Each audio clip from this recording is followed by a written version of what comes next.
সভাপতি মুক্তিযোদ্ধা 11টা 30 এই মুক্তিযোদ্ধা চত্বরে আমরা দেখেছি যে বিএনপির চেয়ারপারসন ও 3বারের সাবেক সফল প্রধানমন্ত্রী আপসীন দেশনেত্রী বেগম খালেদা জিয়ার মৃত্যুতে দুঃখ ভারাক্রান্ত মনে, বেদনা ভারাক্রান্ত মনে আপনাদের জানাচ্ছি আমাদের বিএনপির চেয়ারপারসন, 3বারের সফল প্রধানমন্ত্রী দেশনেত্রী আপসীন নেত্রী বেগম খালেদা জিয়া ইন্তেকাল করেছেন।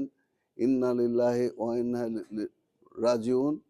আজকে আমরা তার রুহের মাগফিরাত কামনায় সকাল 11টা 30 আমাদের কওমি মাদ্রাসায় শিক্ষক এবং ছাত্রদের যারা হাফেজ শিক্ষা গ্রহণ করছেন তাদের দিয়ে আমরা কোরআন খতম করাচ্ছি এবং এই কোরআন খতম বেগম খালেদা জিয়ার রুহের উদ্দেশ্যে ওনারা সঁপে দেবেন এবং তারপরে আমরা আসর নামাজের পর আমরা দোয়া অনুষ্ঠান, জহর নামাজের পর আমরা দোয়া অনুষ্ঠান করব।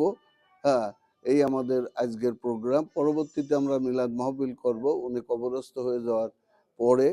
অতএব আজকের অনুষ্ঠান আমাদের এই কোরআন খতম এবং দোয়া অনুষ্ঠান, কোরআন খতম সম্পন্ন হয়েছে। আমাদের হাফেজগণ এখানে কোরআন খতম সম্পন্ন করেছেন এবং তারপরে আমরা এখানে হালকা কিছু গরিব মিসকিনদের সহ আমরা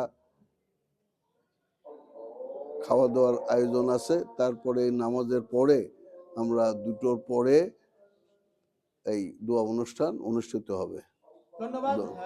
ধারাবাহিকতা আমরা দেখেছি আজকে দেশ নেত্রী বেগম খালেদা জিয়ার মৃত্যুতে যে গভীরভাবে শোকাহত এবং আমরা তার বিদেহী আত্মার মাগফিরাত কামনায় কোরআন খতম হয়েছে এবং জোহরের নামাজ অর্থাৎ এই নামাজের পরেই কিন্তু দোয়া অনুষ্ঠান অনুষ্ঠিত হবে এই মুক্তিযোদ্ধা চত্বরে।